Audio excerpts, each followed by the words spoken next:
हाय दोस्तों, welcome to back my channel. मैं ये कहानी का भाग 28वां लेकर आई हूँ। तो हम बिना देरी के स्टोरी स्टार्ट करते हैं। सुबह का वक्त, भूखे रहने के बाद खाने का मज़ा ही कुछ और है ना दादी? राव्या ने अपने मुंह में आलू पूरी को लगभग ठूसते हुए कहा। उसकी ये हरकत पर सब मुस्कुरा दिए, सिवाय अभिनय को छोड़कर, जो उसे गुस्से से घूर रहा था। आखिर कुछ देर पहले राव्या ने जो उसके साथ किया था वो कहीं से भी सही नहीं था। कुछ देर पहले अभिनय ने जैसे शावर को बंद किया और अपना हाथ हैंगर की तरफ बढ़ाया, पर अगले ही पल उसकी आंखें बड़ी हो गई और उसकी नज़र खाली हैंगर पर चली गई। ओ शिट, हम टॉवल कमरे में ही भूल गए, अभिनय ने अपनी आंखें बंद करते हुए कहा। क्योंकि राव्या कमरे के अंदर थी, वो अभी ऐसे नहीं जा सकता था टॉवल लेने। पर ऐसे कैसे वो ऐसे कब तक खड़ा रहता था? इसलिए उसने धीरे से बाथरूम का दरवाज़ा खोला और अपने अंदर झांकने लगा। पर तभी राव्या, जो अपने बालों को बनाकर कमरे से बस बाहर जाने ही वाली थी कि उसकी नज़र बाथरूम से झांकते हुए अभिनय पर गई। वो अपनी जगह पर रुक गई। उसके चेहरे पर एक डेविल स्माइल आ गई और वो अपनी मासूमियत सी आवाज़ में बोली, आपको कुछ चाहिए क्या? राव्या की आवाज़ सुनते ही अभिनय के हाथ दरवाजे के रॉक पर कस गए और उसने धीरे से कहा, वो हमारा टॉवेल पास कर दो। राव्या ने ये सुनते ही जल्दी से कहा, ओके। और ये कहते ही उसने साइड रखी टॉवेल उठाई और बाथरूम के दरवाजे की तरफ बढ़ गई। अभिनय, जिसके अपने हाथों को बाहर निकाला हुआ था, उसके हाथ के थोड़े दूर पर जाकर वो रुक गई। बोली, हम आपको दे तो सकते हैं, लेकिन देंगे नहीं जब तक आप कॉलेज में दोस्त बनाने वाली बात को वापस नहीं दोगे। राव्या की ये मांग सुनते ही अभिनय का गुस्सा उसके सर पर चढ़ गया। क्या ये कोई वक्त है इस तरह की बात करने का? उसका दिल चाह रहा था कि वो भी राव्या को अभी बाथरूम के अंदर खींच ले और फिर अच्छे से बताए, राव्या हमारा टॉवेल दो वरना अच्छा नहीं होगा। अभिनय की आवाज़ में गुस्सा साफ पता चल रहा था। ये सुनते ही राव्या दो पल के लिए डर गई, पर यही वक्त था जो अब पीछे नहीं हट सकती थी। वो फिर से बोली, आप अपनी बात वापस लो और हम आपको टॉवेल दे देंगे। पर अभी वो ये कह ही रही थी कि अभिनय ने बीच में कहा, राव्या आई स्वेयर, अगर तुमने अभी टॉवेल नहीं दिया तो हम ऐसे ही बाहर आ जाएंगे। जैसे ही राव्या ने अभिनय की ये बात सुनी, उसके गाल लाल हो गए। वो अभिनय को अपने सामने वैसा इमेजिन भी नहीं कर सकती थी मन में कि वो हॉट तो बहुत था, पर यह बहुत ज़्यादा हो जाएगा उसके लिए। उसने जल्दी से टॉवेल को अभिनय के हाथ में रखा और कमरे से भाग गई। बरखुरदार बरखुरदार। मालती जी की आवाज़ सुनते ही अभिनय अपने होश में वापस आया और मालती जी को देखने लगा। कहाँ खो गए बरखुरदार? नाश्ता तो करो सही से। ये कहते हुए मालती जी ने पेट की तरफ इशारा किया। अभिनय ने अपना सर हाँ में हिलाया और एक आखिरी बार राव्या को देखते हुए नाश्ता करने लगा। वहीं राव्या के गाल लाल हो गए थे। आखिर वो समझ रही थी कि अभिनय कहाँ खोया था। अभी वो ये सोच ही रही थी कि उसे टेबल के अंदर से किसी का हाथ अपने ऊपर महसूस हुआ। अक्षराज ने कृति के बालों को पीछे से पकड़ा और उसके बैग को सहलाते हुए कहा, अब ठीक है ना? कृति ने अपने मुंह को पानी से धोया और हाँ में सर हिलाते हुए कमरे के अंदर आ गई। अक्षराज ने उसे आराम से सोफे पर बिठाया और टॉवेल लेकर उसका चेहरा प्यार से साफ किया। उसकी आंखों में फिक्र साफ नजर आ रही थी, जो कृति भी महसूस कर पा रही थी। हम अभी डॉक्टर के पास जा रहे हैं, तुम्हारी तबीयत कितनी खराब हो चुकी है अब हम और ऐसे तुम्हें नहीं देख सकते। हम बोले थे ना कि ये व्रत रखने की कोई ज़रूरत नहीं, फिर भी तुमको पता है तुमसे ज़रूरी हमारे लिए कुछ भी नहीं है। कृति, अक्षरा ने ये सारी बात एक ही सांस में कह दी थी। वो सच में रोज़ ऐसे कृति को नहीं देख सकता था। ये सुनते ही कृति ने अक्षराज को फ्लोर से उठाया और अपने पास काउच पर बैठाया और उसके सीने पर अपना सिर रखते हुए बोली, अक्ष ये सब नॉर्मल है प्रेगनेंसी में ऐसे वोमिटिंग होना, चक्कर आना, ये सब हम सच में ठीक है और व्रत की वजह से ये सब कुछ भी नहीं हुआ। कृति और अक्षराज को आता देख मालती जी बोले, आओ दोनों कितना वक्त लगा दिया है और बहू अब तुम ठीक हो ना? कृति ने अपना सर हाँ में हिलाया और सीमा जी उसके सर पर अपना हाथ रखते हुए उसे नाश्ता कराने लगी। कुछ पलों में सबने नाश्ता किया, पर चिराग अभी भी शायद अपने कमरे में था। ना ही कोई चिराग के बारे में बात करना चाहता था, नाराज़गी तो पहले से ही सबको थी, पर कल के बाद सब थोड़ा गुस्सा ज़्यादा भी थे। तभी अभिनय, जिसका नाश्ता हो चुका था, वो राव्या के लिए रुका हुआ था। उसको ऐसा बैठा देख मालती जी ने उसे इशारा किया, जिसे समझते ही अभिनय ने कहा, वो कुछ बताना था आप सबको हमें। ये सुनते ही सबकी नज़र उसकी तरफ गई। अक्षराज भी चुपचाप अभिनय की बात सुनने लगा। राबिया तो एक पल के लिए डर ही गई। उसे ऐसा लग रहा था कि शायद सुबह वाली मस्ती के लिए अभिनय सबको इस शादी का सच तो नहीं बता देगा। वो अपनी आँखों से उसका इशारा कर रही थी, पर अभिनय ने बिना उसकी तरफ ध्यान दिए एक गहरी सांस ली और कहना चालू किया, वो राबिया का कॉलेज का लास्ट ईयर बाकी था, तो हमने उसका एडमिशन कॉलेज में करवा दिया है। ये सुनते ही सबने अपना सर हाँ में हिला दिया। वही राबिया ने एक चैन की सांस ली, फिर घर वालों का रिएक्शन देखने लगी। सब इतना कूल क्यों है यहाँ? पहले अभिनय उसे ऐसे ही सबसे सामने मिलाते हुए कहा कि उसने शादी कर ली, अब वो कॉलेज भेज रहा है, फिर भी ये लोग बिना किसी ड्रामा के कैसे रह रहे हैं? अगर ये उसके घर की बात होती तो जिस भी लड़की ने ऐसा सोचा भी होता तो वो उसकी जान ले लेते, और उसकी बुआ लोग तो उस लड़की का कैरेक्टर सर्टिफिकेट उसके हाथ में रख देते। पर शायद यही तो फ़र्क था उसकी फैमिली और अभिनय की इस टॉक्सिक फैमिली के बीच। ये कहते हुए उसने एक सैड स्माइल उसके चेहरे पर आ गई। ये तो बहुत अच्छी बात है, फिर कब से है कॉलेज शुरू? मालती जी ने अभिनय से बोली। कल से है दादी, हम प्रिंसिपल से बात किए हैं, बाकी की चीज़ें भी कोई भी छुपा ज़रूरी नहीं है। अभिनय ने राबिया की तरफ देखते हुए कहा। उसकी इंटेंस नज़रों से छुपने की कोशिश कर रही थी। तो ले जाओ बहुरिया को कॉलेज के लिए और शॉपिंग करवाने। उसके पास कपड़े नहीं हैं, बेचारी पूरे दिन ये भारी भरकम साड़ी में यहाँ से वहाँ घूमती है, लेकिन ऐसे तो वो कॉलेज नहीं जा पाएगी ना। मालती जी ने राबिया की तरफ इशारा करते हुए कहा। उसकी ये बात सुन राबिया ने एक नज़र खुद को देखा। आखिर सच ही तो कह रही थी दादी, शॉपिंग की बहुत ज़रूरत थी उसको। अभी वो ये सोच ही रही थी कि तभी अभिनय कहा, हम ले जाएंगे शॉपिंग पर आज ही। उसकी ये बात सुनते ही सबने अपना सर हाँ में हिला दिया, पर राबिया अपनी आंखें फाड़े अभिनय को ही देख रही थी। उसे यकीन नहीं हो रहा था कि अभिनय ऐसे कैसे मान गया।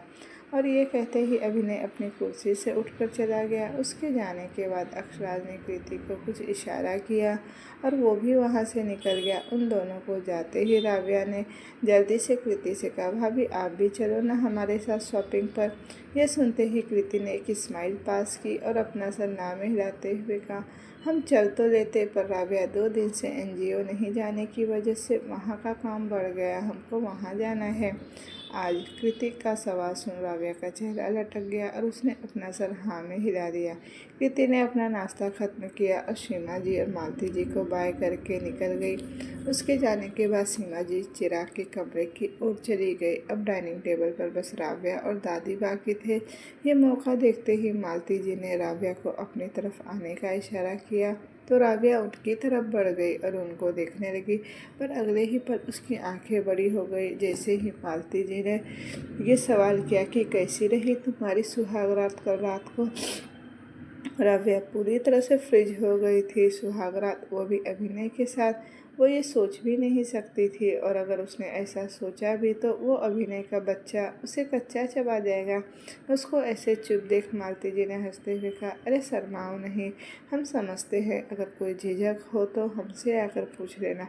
इस हवेली में हमसे ज़्यादा कोई अच्छे से तुम्हें नहीं बताएगा इस बारे में। मालती जी की ये एडवाइस सुनने ते ही राबिया को अपना चेहरा लाल होता हुआ महसूस हो रहा था। वो एक पल और यहाँ नहीं रुक सकती थी। उसने एक स्माइल पास की और वो दादी, शायद हमको वो बुला रहे हैं। और इतना कहते ही राबिया जल्दी से वहाँ भाग गई। उसको ऐसे जाता देख मालती जी का मुंह बन गया और वो खुद से बोली, पता नहीं काहे ये सब बच्चे हमसे इतना शर्मा जाते हैं। हम तो बस यही जानते हैं, जिसने किए शर्म उसके फूटे करम।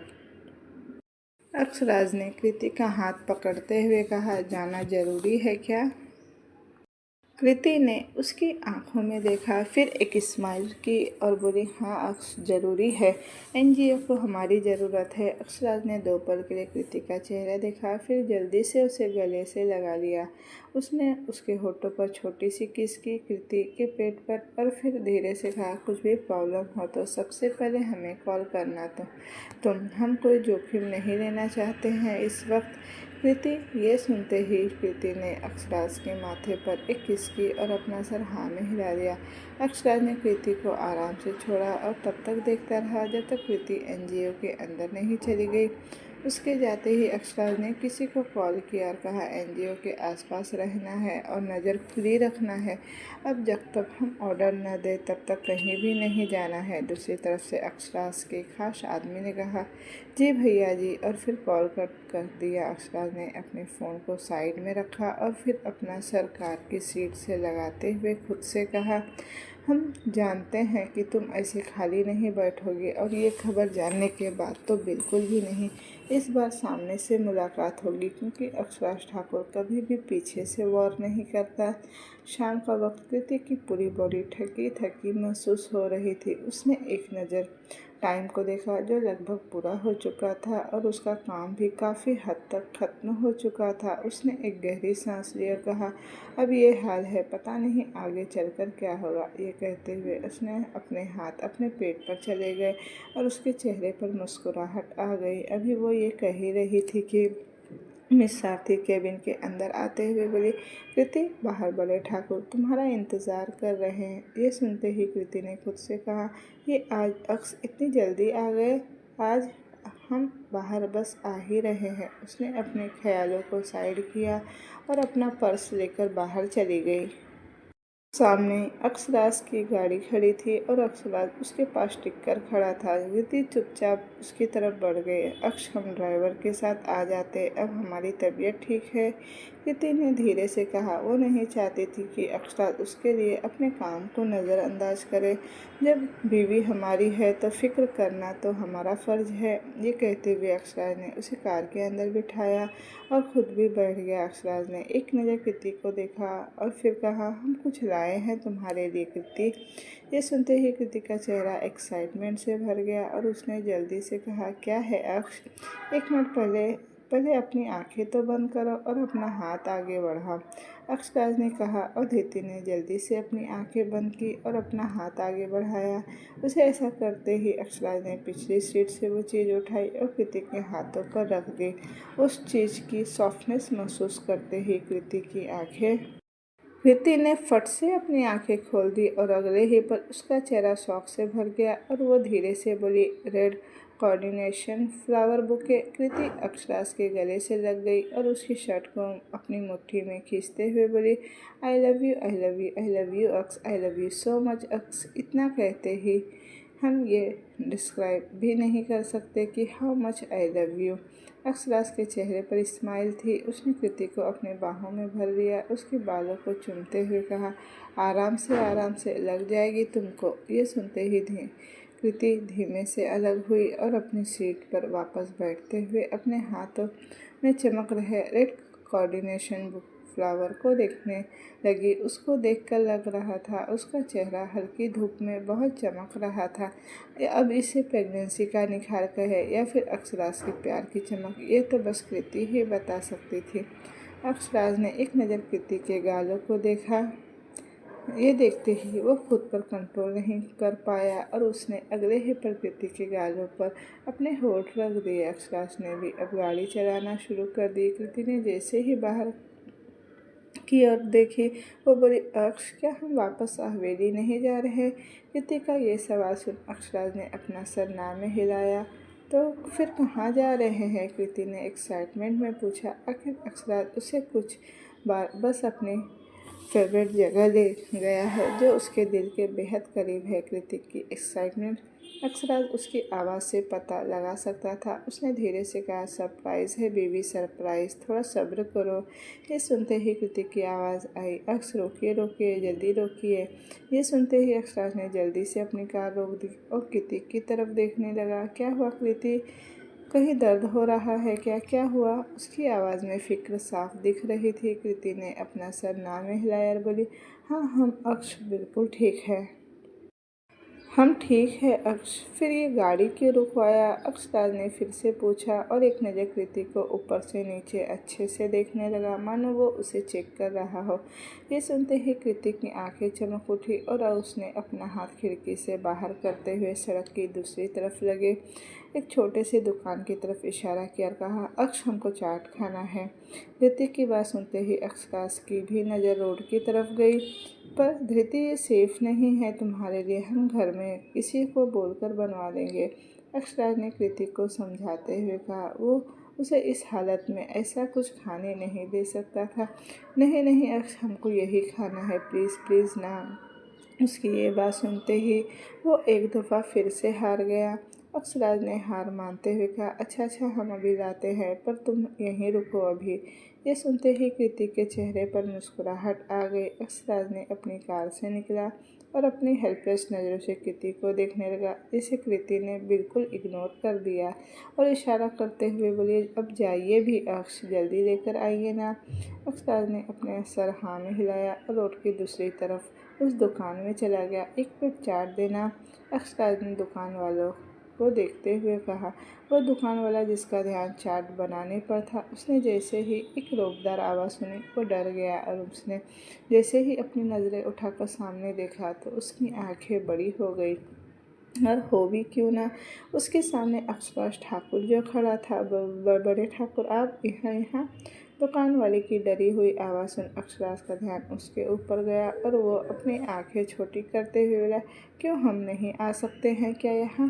अरे नहीं बड़े ठाकुर, हम तो बस ऐसे ही पूछे, हम अभी आपके लिए चाट बना कर देते हैं, दुकान वाले ने जल्दी से कहा। पर उसकी ये बात सुनते ही अक्षराज ने धीरे से कहा, हमारे लिए नहीं, हम ये सब नहीं खाते। उसकी ये बात सुन दुकान वाले की नज़र अक्षराज पर गई। अक्षराज ने अपनी नज़र अपनी गाड़ी की तरफ की तो वो दुकान वाला सड़क की कुछ दूरी पर देखा, जहाँ कृति उसकी कार में बैठी हुई थी। ये देखते ही दुकान वाले के चेहरे पर मुस्कुराहट आ गई। उसने बिना कुछ बोले चाट बनाने लगा। आखिर आज पहली बार अक्षराज ठाकुर किसी छोटी सी दुकान पर गया था, वो भी अपनी बीवी के लिए। दुकान वाले ने जैसे ही चाट के ऊपर मसाला डालना शुरू किया, अक्षराज की आंखें बड़ी हो गई और उसने अपनी रौबदार आवाज़ में कहा, इतना मसाला कौन खाता है, वो भी ऊपर से। उसकी तेज़ आवाज़ सुन दुकान वाला बुरी तरह से डर चुका था। उसने जल्दी से कहा, बड़े ठाकुर चाट तो ऐसे ही बनता है ना, हमने कुछ गलत नहीं किया है, हमको माफ़ कर दीजिए, ये ऐसे ही बनता है। अक्षराज ने चाट को लगभग घूरते हुए कहा, माना उसे वो चीज़ बिल्कुल पसंद नहीं आई हो, इतनी मसाले वाली चीज़ वो भी कृति को कैसे खाने दे सकता था। पर अगर नहीं लेकर गया तो कृति को बुरा लग जाएगा और वो उसके नाराज़ हो जाएगी, तो वो उसकी नाराज़गी को बिल्कुल भी अफोर्ड नहीं कर सकता ना। दुकान वाले ने डरते हुए आगे का काम किया। वहीं अक्षराज का पूरा बदन अब पसीने से भर गया। एक तो बारिश की बात की गर्मी, ऊपर से इस छोटी सी दुकान में जल रही आग की गर्मी, पर वो इतना तो कर ही सकता था कृति के लिए। और सच कहे तो ये बहुत छोटी चीज़ थी। अगर कृति कहे तो वो कुछ भी कर सकता था सिवाय अपनी जान देने के, क्योंकि ज़िंदगी तो उसे कृति के साथ ही बितानी थी। ये ख्याल आते ही उसके चेहरे पर मुस्कुराहट आ गई और उसने दुकान वाले के हाथों से वो चाट का बॉक्स लिया और उसे पैसे दे दिए। बड़े बड़े ठाकुर, ये इतनी महंगी चाट नहीं है, दुकान वाले ने पैसे गिनते हुए कहा। वहीं ये सुनते ही अक्षराज ने बिना पीछे मुड़े कहा, रख लो, क्योंकि अगर हमारी बीवी को पसंद नहीं आई तो तुम्हारी काम आ जाएगी। ये सुनते ही वो दुकान वाला डर गया और मन ही मन भगवान से प्रार्थना करने लगा। वहीं अक्षराज चाट लेकर कार के अंदर आया और कृति की तरफ बढ़ते हुए बोला, इसमें बहुत अजीब मसाले हैं कृति, सच में ये सेफ तो है ना? अक्षराज की ये बात सुन कृति को हंसी आ रही थी। भला कौन सा चाट बिना मसाले का बनता है? ये ऐसे ही बनता है अक्ष, मसालों के साथ ही। ये कहते हुए कृति के अक्षराज के हाथों से चाट बॉक्स लिया और उसे साइड में रख दिया। अभी वो कुछ बोलने ही वाला था कि उसकी नज़र कृति के ऊपर गई, जिसने अपनी साड़ी के पल्लू को अपने हाथ में लिया और उसके गालों पर अपने हाथ रख दिए और धीरे धीरे कर उसके चेहरे पर आए पसीने की बूंदों को पोंछने लगी। ये महसूस कर अक्षराज एकटक कृति की आंखों में देखने लगा। हमारा मूड स्विंग हो रहा था, इसलिए हमने जीत कर दिया अक्ष। कृति ने अपनी फीलिंग अक्षराज के सामने रख दी। वो खुद भी हैरान था कि वो एक चाट के लिए वो इतना कर सकती थी, पर वो अगले ही पल ये समझ चुकी थी कि ये उसका मूड स्विंग है जो उसे प्रेगनेंसी की वजह से हो रहा है। वहीं अक्षराज वैसे ही कृति को देखते हुए बोला, तुम्हारी हर जिद पूरी करना ये हमारा हक है, इसे तुम हमसे छीन नहीं सकती कृति। ये कहते हुए कृति के गाल लाल हो गए। उसने जल्दी से साइड में रखे चाट के बॉक्स को उठाते हुए कहा, ये कितना यम्मी लग रहा है ना अक्ष, आप इसे टेस्ट कीजिए ना। कृति ने जैसे ही ये कहा वो अक्षराज का चाट बॉक्स ढूंढने लगी और उसे देखते हुए बोली, आपने बस एक ही क्यों लाया अक्ष? हमको पसंद नहीं, अक्षराज ने धीरे से कहा। पर सच में उसने कभी ये चाट खाया ही नहीं था, तो वो कैसे बता सकता था इसका टेस्ट। अक्षराज का जवाब सुनते ही कृति ने अपनी आंखें रोल कर कहा, OMG अक्ष, चाट किसे पसंद नहीं? आप मजाक तो नहीं कर रहे ना? ये कहते हुए कृति उसे देखने लगी, पर जैसे ही उसने अक्षराज के बदलते हुए एक्सप्रेशन को देखा तो उसकी आंखें बड़ी हो गई और उसने धीरे से कहा, डोंट टेल मी कि अक्ष की आपने कभी चाट नहीं खाई है। कृति की ये लाइन सुनते ही अक्षराज ने अपनी गर्दन को टच किया और अपना गर्दन हाँ में हिलाया। कृति का दिल जोरों से धड़क रहा था। क्या था ये अक्षराज ठाकुर? वो सच में जितना अक्षराज के बारे में जाने वो उतना ही उससे पागल हो जाती थी। उसने गहरी सांस ली और एक चाट का छोटा सा बाइट अक्षराज की तरफ बढ़ाते हुए कहा, अक्ष नहीं धृति, हम नहीं खाते और वैसे भी ये तुम्हारे लिए लाए हैं हम, तुम खाओ। अक्षराज ने जल्दी से कहा, पर अगले ही प्रकृति ने फिर से कहा, टेस्ट फॉर मी अक्ष वंस। और अब वो खुद को रोक नहीं सकता था। तब तो बिल्कुल भी नहीं, जब ऐसा धृति उसे कह रही हो। उसने जल्दी से चाट का छोटा सा बाइट लिया और अगले ही पल अक्षराज की आंखें अपने आप ही बंद हो गई और उसने धीरे से एक यम्मी मोइन करते हुए कहा, ये तो बहुत अच्छा है। ये सुनते ही कृति भी जल्दी से एक बाइट लेते हुए कहा, हमने कहा था ना अक्ष, ये बहुत अच्छा है। बहुत अच्छा है। अक्षराज ने अपनी आंखें खोली और कृति को एकटक देखने लगा। अब सब लोग रात का खाना खा रहे थे। अक्षराज ने एक नज़र कृति को देखा। कृति समझ गई कि उसे क्या करना है। वो सीमा जी की तरफ मुड़ी और बोली, माँ चिराग क्यों नहीं आ रहे हैं खाना खाने? सुबह भी नहीं आए थे और अभी भी नहीं। ये सुनते ही सीमा जी चुप हो गई। आखिर उन्होंने ही तो मना किया था। वो अभी कुछ कहती कि कृति ने कहा, माँ अगर आप हमारी वजह से चिराग को अपने ही परिवार से दूर कर रही है तो ये बिल्कुल भी अच्छी बात नहीं। आपको क्या लगता है हम नाराज़ है उससे? बिल्कुल नहीं माँ, हम सच में उनसे नाराज़ नहीं। इनफैक्ट हमको बुरा भी नहीं लग रहा है। इसलिए आप प्लीज़ चिराग को बुला लीजिए।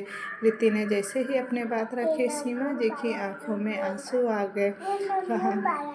कहाँ उनका बेटा कृति के बारे में क्या सोच रहा है, और यहाँ कृति जो उससे नाराज़ भी नहीं है। अभी वो कृति को मना करने ही वाली थी कि तभी अक्षराज ने पहली बार सीमा जी की तरफ देखते हुए कहा, कृति सही कह रही है, आप चिराग को बुला लीजिए। अक्षराज की ये बात सुन सब उसे शौक से देखने लगे। आखिर अक्षराज ने सालों बाद ऐसे सीमा जी से बात की थी। सीमा जी ने कुछ नहीं कहा। आखिर वो अक्षराज को कैसे मना कर सकती थी? इसलिए वो चुपचाप चिराग को बुलाने अंदर चली गई। वहीं उनके जाते ही अक्षराज के चेहरे पर एक मुस्कान आ गई जो कि ना के बराबर थी और उसके ऑफिस में आज तो जो भी हुआ वो सब उसकी आंखों के सामने चले लगा। फ्लैशबैक, भाई हो हमारे इसलिए सामने से समझा रहे, वरना हमारे कारनामे के बारे में तुम भी बहुत अच्छे से जानते हो। अक्षराज ने बिना अपने सामने बैठे चिराग के ऊपर नज़र डाले ये कहा और अपने लैपटॉप में काम करने लगा। अक्षराज की इतनी डार्क आवाज़ सुन 2 पल के लिए चिराग काफ़ी हद तक डर चुका था। वो जानता था कि अक्षराज अपनी चीज़ों के लिए कितना पॉजिटिव है और यहाँ तो बात उसकी पूरी ज़िंदगी उसकी कृति की थी। वो ऐसे कैसे किसी को भी उसमें इंटरफेयर करने दे सकता था। हाँ, भले ही अगर कृति की शादी अक्षरा से नहीं हुई रहती तो वो कुछ सोच सकता था, लेकिन यहाँ साफ साफ कृति अब उसकी नहीं हो सकती थी। वो अपने भाई की खुशियों को ख़त्म नहीं कर सकता। वो भी अक्षरा के अतीत को अच्छे से जानता था, और अब जब ऐसे आकर उसे खुशियाँ मिली है तो वो कैसे इन खुशियों को छीन सकता है। उसने एक गहरी सांस ली और अपना सर हाँ में हिला दिया। ये महसूस करते ही अक्षरा ने फिर से कहा, जवाब सुनना चाहते हैं हम? मुँह से बोलो अपने। जी भैया जी, हम दूर रहेंगे उससे। धृति, हमारा मतलब है कि भाभी से, चिराग ने धीरे से कहा और कुर्सी से उठ गया। फ्लैशबैक एंड चिराग सामने से चलकर आ रहा था। उसका सर नीचे झुका हुआ था और वो चुपचाप आकर एक कोने में बैठ गया। नौकर ने सबको रात का खाना परोस दिया और सब खाना खाने लगे। मालती जी ने अपना खाना खत्म किया, तभी उसकी नज़र अभिनय और राव्या पर गई, जो कि ऊपर से एक दूसरे को देख तक नहीं रहे थे, और अगर गलती से देख भी रहे थे तो दोनों ही अजीब अजीब हरकतें कर रहे थे। ये देखते हुए उन्होंने अपना गला ठीक किया, कहा, और तुम दोनों की शॉपिंग कैसी रही? शॉपिंग का नाम सुनते ही अभिनय और राव्या दोनों फ्रीज हो गए, और अगले ही पल उन दोनों के सामने आज शॉपिंग मॉल में जो हुआ वो पल घूमने लगा। हम अपनी ड्रेस ट्राई करके आते हैं, तब तक आप अपने लिए कुछ देख लीजिए। ये कहते हुए राव्या जल्दी से चेंजिंग रूम में चली गई। अभिनय ने अपना सर हाँ में हिलाया और खुद से कहा, उफ, ये हमको शॉपिंग पर आना ही नहीं चाहिए था। इसके साथ अभी वो ये कह ही रहा था कि उसकी नज़र साइड में रखी एक वाइट शर्ट पर गई थी, जो कुछ देर पहले राव्या उसके हाथों में देते हुए लेने को कह रही थी, क्योंकि वो उसके ऊपर बहुत अच्छी लगेगी। आज तक किसी ने भी उसके लिए ऐसे कपड़े पसंद नहीं किए थे, और जब आज राव्या ने उसके लिए ऐसा किया तो पता नहीं क्यों उसका दिल अचानक से एक्साइटेड हो गया और ज़ोर ज़ोर से धड़कने लगा। उसने अपने इन ख्यालों पर अभिनय को हंसी भी आ रही थी, पर उसे अच्छा भी लग रहा था। उसने वो सफ़ेद शर्ट उठाई और खुद भी चेंजिंग एरिया में चला गया। ये सब तो लॉक है, वो आखिरी वाला खुला है। ये कहते हुए अभिनय आखिरी वाले चेंजिंग रूम की ओर बढ़ गया। उसने धीरे से डोर ओपन किया और अंदर चला गया, पर अगले ही पल उसकी नज़र राव्या के ऊपर गई और उसकी आंखें बड़ी हो गई। वो सिर्फ अपने ब्लैक में थी और अपनी आंखें फाड़े वो उसे ही देखे जा रही थी। तभी अभिनय को कुछ महसूस हुआ और अगले ही पल उसने राव्या के मुंह पर अपने हाथ रख दिए और उसे चिल्लाने से रोकते हुए कहा, ए पागल लड़की, पागल हो गई हो क्या? ऐसे क्यों चिल्ला रही हो? राव्या ने उसके हाथों को खुद से साइड किया और हाँफते हुए बोली, और नहीं तो क्या, तुम अंदर क्या कर रहे हो और तुम अंदर आए कैसे? एक मिनट, ये डोर तो पहले से खुला था, इसीलिए हम अंदर आए।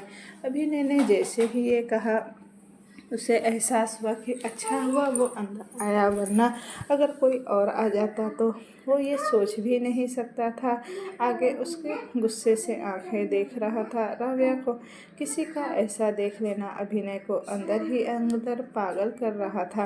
राव्या को जैसे ही ये एहसास हुआ कि वो गलती से दरवाज़ा बंद करना भूल गई थी, उसकी आँख नीची हो गई। दिमाग भी है या नहीं तुम्हारा? कोई और भी अंदर आ सकता था, तब क्या करती तुम? डोर बंद नहीं करना आता क्या तुमको? अभिनय ने अपने दांत पीसते हुए कहा। राव्या हकलाती हुई कुछ कहने की कोशिश करने लगी, क्योंकि इस बार गलती सच में उसकी ही थी।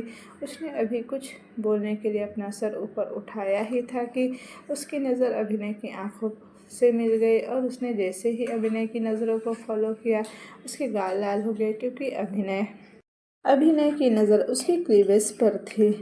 ये देखते ही उसने जल्दी से साइड रखे उस कपड़े को उठाया और अपने ऊपर रख लिया। वही अभिनय को जैसे ही ये समझ आया कि वो कितनी क्रिपी हरकत कर रहा है, वो जल्दी से पीछे घूम गया और अपना शर्ट लेकर निकल गया। और इस बार राव्या ने भी अच्छे से दरवाजे को लॉक कर दिया। फ्लैशबैक एंड दोनों ने मालती जी को एक साथ कहा, ठीक थी, और फिर दोनों एक दूसरे को देखने लगे। दोनों के बीच ऐसी ऑकवर्डनेस अभी भी कायम थी। आखिर दोनों ने ही जो महसूस किया था, आज वो कुछ अलग सा था। धृति जैसे ही कमरे में आई, अक्षराज ने उसे दीवार से लगा दिया और उसे लगभग अपनी कैद में करते हुए कहा, तो हमको क्या मिलेगा अब? ये सुनते ही कृति ने धीरे से कहा, क्या चाहिए आपको अक्ष? अक्षराज ने धीरे से कहा। तुम? अक्षराज ने कृति के गले के पास छूते हुए कहा। ये फील करते ही वो सिहर सी गई, पर अगले ही पर बोली, हम तो आपके ही हैं अक्ष, और कुछ मांगिए। I want to eat you. ये कहते हुए अक्षराज ने कृति को एक झटके से उठाकर मगर आराम से काउच पर बिठा दिया और उसके सामने खुद भी अपने घुटनों पर बैठ गया। उसके हाथ कृति की थाइस पर थे और वो कृति के जवाब का इंतज़ार कर रहा था। वहीं कृति अक्षराज के इन शब्दों का मतलब अच्छे से समझ रही थी। उसने धीरे से अपना सर हाँ में हिलाया और खुद को ढीला छोड़ दिया। अभिनय कॉलेज के सामने अपनी गाड़ी पार्क करके खड़ा था। उसकी नज़र कॉलेज गेट के ऊपर थी। वो बार बार अपनी वॉच को देख रहा था क्योंकि ओरिएंटेशन प्रोग्राम की वजह से आज कुछ कॉलेज में कुछ ज़्यादा ही लेट हो गया था। वो तो प्रिंसिपल से उसकी बात हुई थी, वरना राव्या ने तो उसे कुछ बताया ही नहीं था। यह लड़की भी बता सकती थी ना। और वहाँ हम परेशान हो रहे थे। हाँ, वो सच में परेशान हो चुका था। राव्या नहीं थी बेगूसराय में, वो किसी को भी नहीं जानती थी यहाँ, और ऐसे में उसका फ़ोन और कॉल्स को रिस्पॉन्स न देना। एक पल के लिए वो सच में डर गया था। वो जब तक उसके साथ है वो उसकी जिम्मेदारी है और वो उसे कुछ भी होने नहीं दे सकता था। Responsibility, yes she is.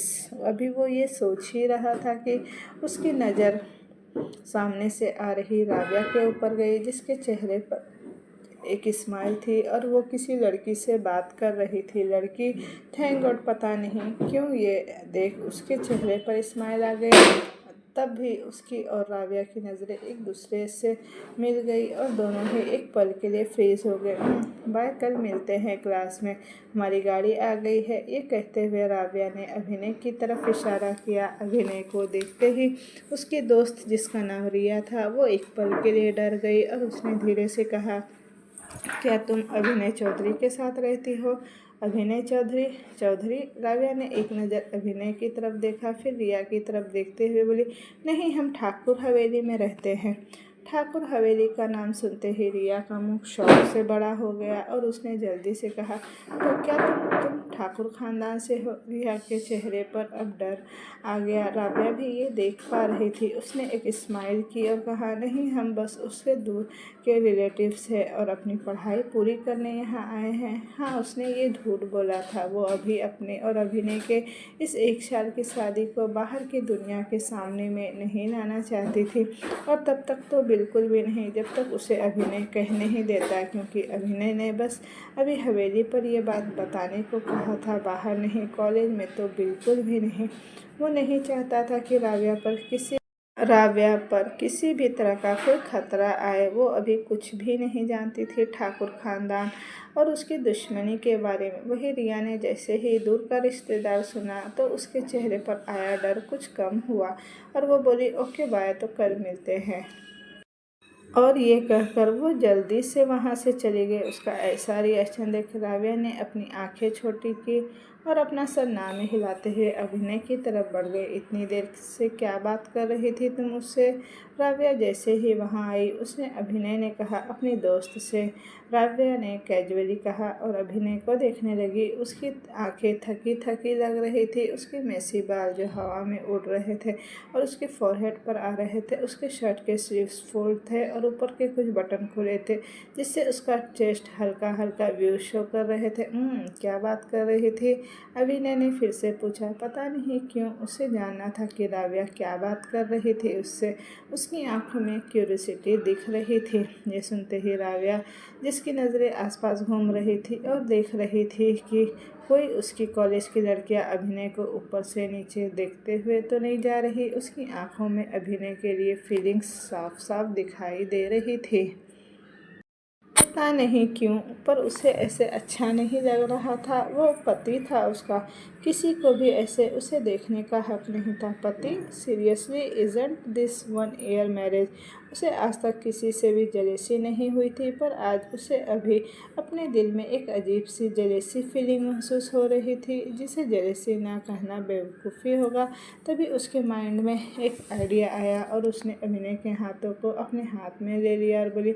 वो पूछ रही थी कि हम तुमको कैसे जानते हैं, हमने भी बोल दिया है कि हम तुम्हारी बीवी हैं। भले ही राबिया ने सबको दिखाने के लिए अभिनय का हाथ पकड़ा था, पर उसके पकड़ने के बाद उसका दिल जोरों से धड़कने लगा और जैसे ही उसकी आगे अभिनय से मिली, उसे अपनी पूरी बॉडी पर गूज़बम्प्स महसूस होने लगे, क्योंकि अभिनय एकटक नज़रों से उसकी आंखों में ही देखे जा रहा था। उसका पूरा फोकस उसकी आंखों में था, मानो उसे आसपास की किसी भी चीज़ से कोई मतलब ही नहीं था। जैसे ही राबिया ने खुद को उसकी बीवी बोला, पता नहीं क्यों अभिनय का दिल जोरों से धड़कने लगा, मानो वो अभी अंदर से बाहर ही आ जाएगा। यहाँ तक कि वो उसकी आंखों में एकटक देखने लगा, मानो कुछ सवालों का जवाब ढूंढ रहा हो। उसका एक हाथ अभी भी राबिया के हाथ में था और वो राबिया के ठंडे हाथों को फील कर रहा था। वहीं राबिया को जैसे ही यह महसूस हुआ कि उसने क्या कह दिया और शायद अब अभिनय उसके गुस्सा हो जाए, इसलिए उसने झट से अपना हाथ भी पीछे खींच लिया और झट से जाकर गाड़ी के अंदर बैठ गए। अभिनय भी अपने ख्यालों से बाहर आया और एक नज़र कार के अंदर देखते हुए खुद भी कार के अंदर बैठ गया। उसने बिना कुछ बोले गाड़ी स्टार्ट की और हवेली की तरफ बढ़ गया। राबिया भी चुपचाप बाहर देखने लगी। दोनों ने एक दूसरे से अब कुछ नहीं कहा और शायद कुछ कहने को था ही नहीं किसी के पास। दोनों ही अपनी अपनी बातों में उलझे हुए थे कि तभी अचानक से कार रुक गई। इस कार को क्या हुआ, ये कहते हुए अभिनय ने फिर से कार स्टार्ट करने की कोशिश की, पर कार स्टार्ट हुआ ही नहीं। उसने एक नज़र राबिया को देखा और फिर कहा, हम बाहर से देख कर आते हैं। और ये कहते ही वो कार से निकल बोनट की तरफ बढ़ गया। उसने जैसे ही बोनट उठाया, कार से हल्का हल्का स्मोक निकल रहा था, जिसे देख अभिनय की आंखें छोटी हो गई और उसने अपना हाथ मारते हुए कहा, शिट, ये गाड़ी भी अभी ख़राब हो गई। अभिनय ने कार की विंडो से अंदर देखते हुए कहा। ये सुनते ही राबिया बाहर निकल गई और कार को देखते हुए बोली, ओ नो, अब क्या होगा। ऐसे ही चलो हवेली तक, हमारा नेटवर्क भी नहीं आ रहा यहाँ।